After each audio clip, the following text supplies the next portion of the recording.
Good evening, yeah.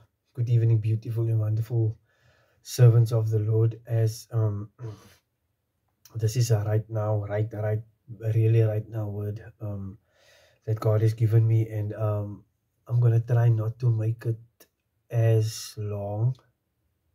Or let's just say I'm gonna try to do my best abilities to give and serve it as the Lord has placed it within me. And I've done a bit of research also just now. Because I just don't want to release and not know what I'm talking about. But I do know that the grace of the Lord is on the word, and however you may minister in this time, I'm just gonna say something short in a prayer. But this has to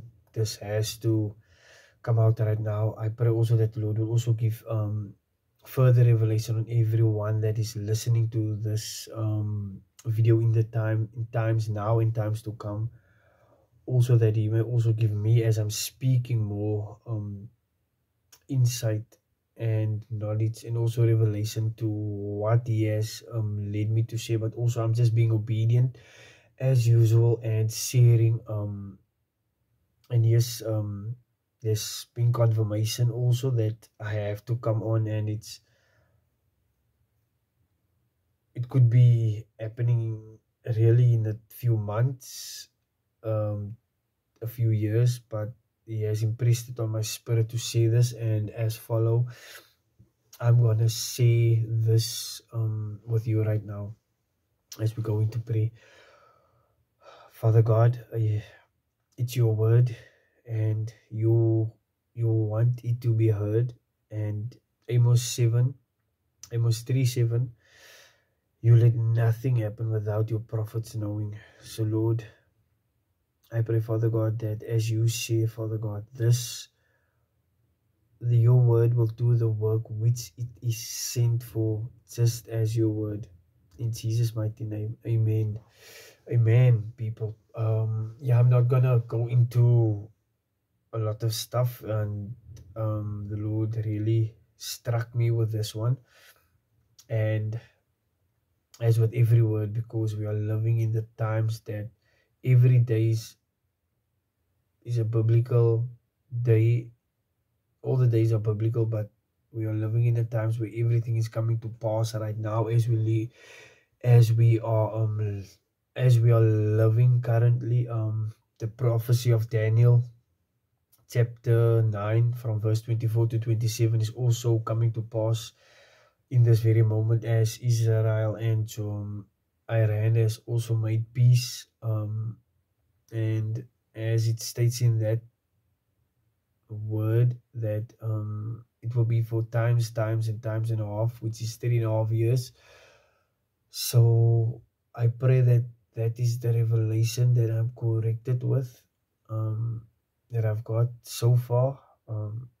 May the Lord speak on that even more to anyone. But that is what's happening also now in Israel currently between them. But yeah, that is for that. Let me get to this. It gave me the number 687, and the Holy Spirit led me to 1 Chronicles chapter 1 verse 38. And the sons of Sire, Lotan, and Sobal, and Zibeon, and Anna, and Dyson, and Esau, and Dyson again. So I believe that's Dyson and Dyson. Okay. And then I was like, Lord, where are we going with this? Where are we going with this? I was reading and I was reading and I was reading, and I was just being led by the Holy Spirit. And finally, the Lord gave me some context on why He had me to look up the number, because He gave it to me on yesterday already, also this morning again. And then I knew that as He woke me up with this, that this has to do with something. I looked it up yesterday, but I didn't actually get to it. So this is what the Lord has led me to. Ezekiel 25 verse 12 to 14. This is what the Lord God says: because Edom acted vengefully against the house of Judah, which is in Israel, and Edom is the place in Jordan, and not, Edom is Jordan, not a place in Jordan. Bozrah is a place in Jordan. So as I read the words, the Lord of the word, I pray that it will give you further understanding to what the Lord is actually saying in this time. And in doing so, incurred grievous guilt. Therefore, this is what the Lord God says: I will stretch out my hand against Edom and cut from it both man and beast. I will make it a wasteland, and from Teman to Dedan they will fall by the sword. I will take my vengeance on Edom by the hand of my people Israel, and they will deal with Edom according to my anger and wrath. Then they will know my vengeance, declares the Lord. Obadiah 1-9, but I'm only reading to a certain verse. This is the vision of Obadiah. This is what the Lord God says about Edom. We have heard a message from the Lord.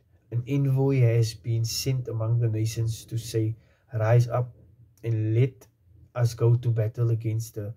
Behold, I will make you small among the nations. You will be deeply despised. The pride of your heart has deceived you, O dwellers in the clefts of the rock, whose habitation is the heights, who say in your heart, who can bring me down to the ground?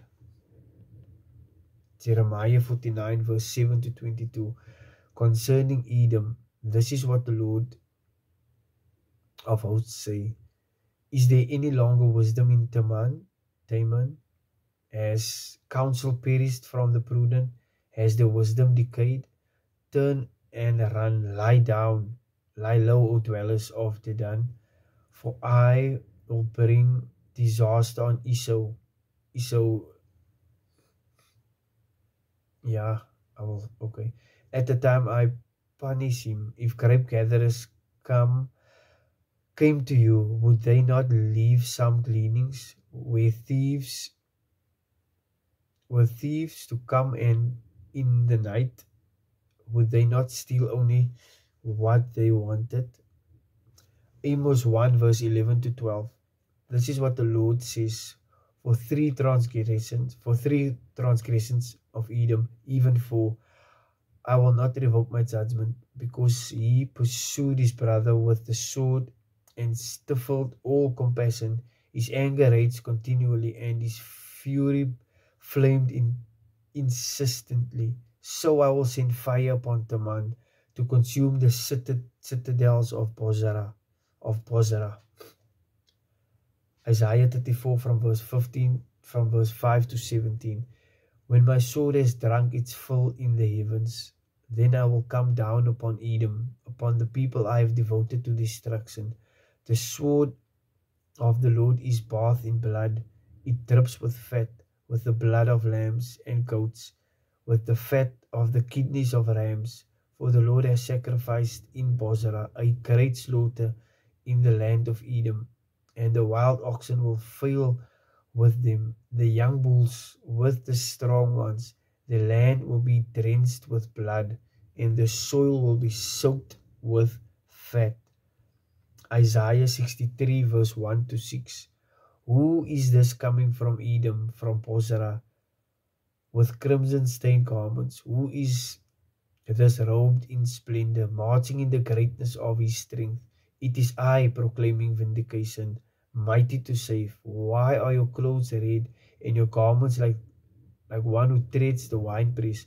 I have trodden the winepress alone, that is God, Jesus, and no one from the nations was with me. I trampled them with my anger and trod them down in my fury. Their blood spattered my garments, and my clothes were stained. Romans 9 verse 13. I think now it's going to make sense about Esau. So it is written, Jacob I loved, but Esau I hated. So if you also will look who's the descendants of Esau, we all know who's the descendants of Esau and what is also happening right now. Lastly, Hebrews 12 verse 16-17. See to it that no one is sexually immoral or is godless like Esau, for who For who for a single meal sold his birthright?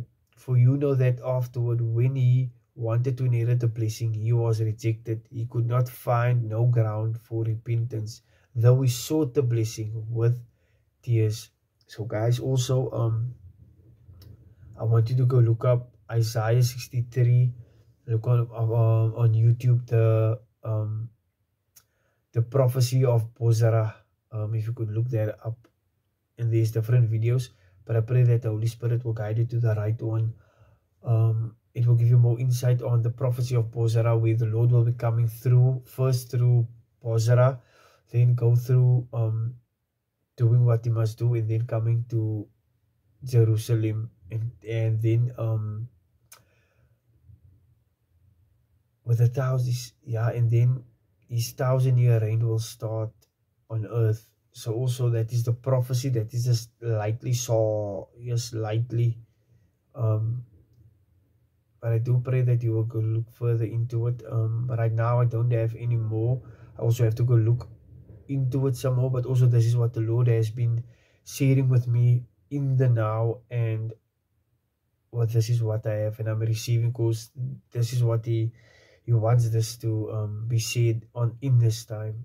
If I pray that you take heed to what I am saying in this time, and for what is also coming to this world, and be at His feet, be in your prayer closet, and be sober-minded, for the enemy goes around roaring like a lion. He roars like a lion, but he's not, looking for whom he may devour. So I pray that this falls on all the ears that the Lord has sent us for, in the mighty name of Jesus. Amen.